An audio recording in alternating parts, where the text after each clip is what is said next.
What's up, everybody? Jacob here, JK Productions. These are the 5 things that we were wrong about in fantasy football this season. Number 1, the Denver Broncos. So, the Denver Broncos were widely anticipated to be a very good football team this year. I had them going all the way in winning the Super Bowl, and clearly I was very wrong about that, and very wrong about how we were going to grade them in fantasy football.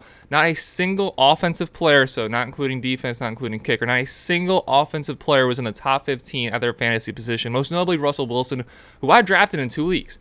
I really believed in this Denver Broncos team.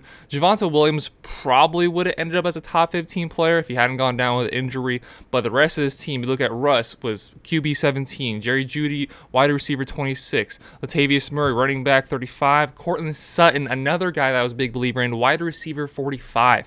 There were so many better options out there, and I really got burnt on the Denver Broncos this year. Number 2, and this is most obvious to everybody, Jonathan Taylor. Jonathan Taylor was the consensus number 1 pick. He was the clearest number 1 pick we've had in years after his monstrous season last year, and we just completely did not see that same running back this year, finishing as RB31, had around 13 points per game, and was really a shell of himself from the running back he was last year. Now, a lot of this is due to the fact that the Indianapolis Colts offensive line massively regressed. He's much more of a burst running back than somebody who's going to make a lot of moves between the tackles. He is really reliant on space, and he didn't have that space this year. And he was the biggest bust in fantasy football since David Johnson was the year he got injured. I believe that was 2017, where David Johnson, again, was a clear number 1 pick, got injured week 1. That's just more circumstance. Nothing David Johnson can do about that. Jonathan Taylor, he played majority of games. He only missed, looking at it now, he only missed 2 games before the fantasy football playoffs. And then when we got to the fantasy football playoffs, obviously missed the last 2 games with the high ankle sprain that he has. He was my number 1 pick in one of my leagues. I ended up still making it into the playoffs. But, man, if I drafted Austin Eckler instead, I ended up trading for Derrick Henry. If I would have had those two as a 1-2 punch, man, that would have been incredible. But this Indianapolis Colts offense really held him back. They couldn't move the ball in the air at all. Matt Ryan, another person that a lot of people were probably banking on as a late-round quarterback, maybe as a backup quarterback.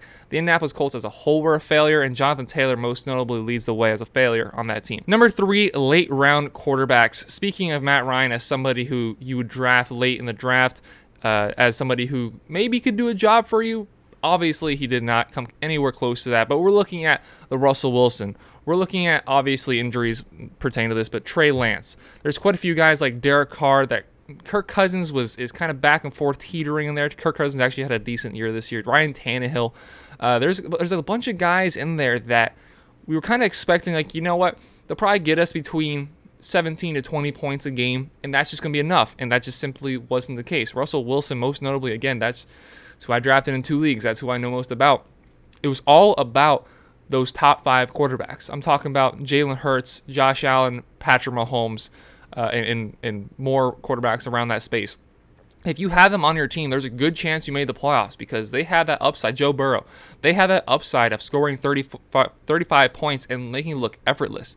There was games Jalen Hurts had 27 points in just the first half of games alone. They made a massive difference as quarterbacks are becoming more athletic now, scoring more rushing touchdowns. Daniel Jones was becoming a quarterback that's viable because of the way he can use his feet. He was one of those late-round quarterbacks that actually panned out. Justin Fields also panned out.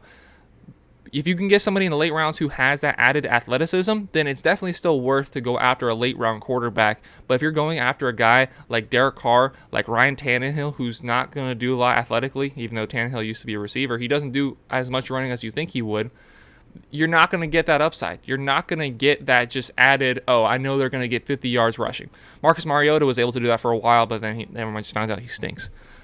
Next year, I'm definitely going to be more looking to draft quarterbacks earlier on in the draft. Number 4, undervaluing top receivers. Again, it's another thing that I was guilty of. Look at where Tyreek Hill was going. Even Travis Kelce, yeah, he's not a wide receiver, but Travis Kelce, the clear tight end 1, arguably a top 3 pick if we redrafted today, where he was going. Devontae Adams was sometimes being drafted after Najee Harris, who did eventually come on at the end of the season, but guys like DeAndre Swift, there's CeeDee Lamb, Jalen Waddle. There's a bunch of guys that were 2nd, 3rd round picks that if we redrafted today would be 1st round picks. Look at Amon-Ra St. Brown. There's such a reliant on running backs in fantasy football because there's such a scarce amount typically going into each season that you think you can rely on. So guys like Najee, like DeAndre Swift, like Leonard Fournette get overdrafted just because you feel the need, you have to get somebody. Where it doesn't matter where your points come as long as they come.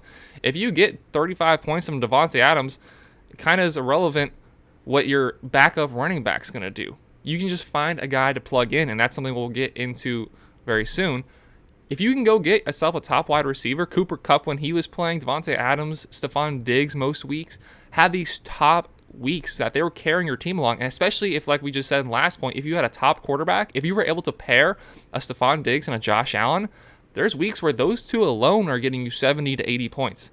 So next season, we got to do a much better job at valuing top wide receivers. And lastly, dead zone running backs weren't dead. Now, there were some guys like Devin Singletary going into the season that I was avoiding so very badly, and most notably Josh Jacobs. Josh Jacobs finishing as a top 5 running back. Never saw this coming. I was very on the mindset of get 2 running backs early and then just figure out the rest of your team. Now, I made the playoffs in all 3 of my leagues, so I got lucky, but I whiffed. I drafted James Conner and then eventually somehow found a way to trade him for Derrick Henry. I did end up drafting Aaron Jones when I could have taken Tyreek Hill. There was guys on the board that I could have taken later on in the draft and been just fine, like the Josh Jacobs. Like this, even Jarrett McKinnon was viable for weeks down the stretch. Guys that we thought were not going to be valuable to offenses, not going to be valuable to teams, we were completely mismanaging. If you are able to get those top receivers, your quarterback early, you don't really need to worry about that RB2. There's going to be somebody out there, Tyler Algier, that can fill in for at your RB2 and get you a modest 15 points. That's all you really need from an RB2, especially if you draft, let's say, Austin Eckler in the first round. You have a dominant RB1, then you go wide receiver. You probably could have taken a CeeDee Lamb, a Tyreek Hill, and been just fine. So next year, I'm probably not going to be focusing as heavily on my RB2. So those are the 5 things I was wrong about in fantasy football this season. Like I said, your boy did manage to make the playoffs in all 3 of my leagues, including winning 1 championship. We did decide that the league is just going to play out exactly as is. And I didn't mention this at the front because I didn't want to just make it look all about me. But of course, thoughts and prayers are out with DeMar Hamlin. Very love to see that everything is going well for him, that all the updates recently have been positive enough to have hope. So, of course, hope the best for him.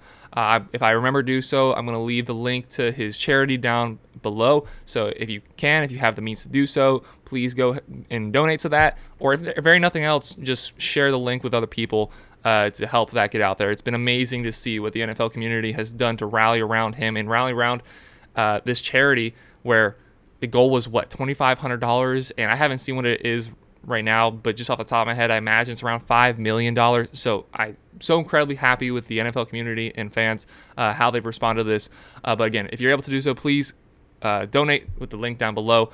As for me, if you haven't done so, please subscribe, please like. Thank you all very much for watching. I'm going to be coming out with the 5 things that I got right this year, because like I said, your boy had some success. So if you want to look out for that. Probably tomorrow, maybe Friday. So yeah, thank you all very much for watching. Have a great rest of your day. Take care, everybody.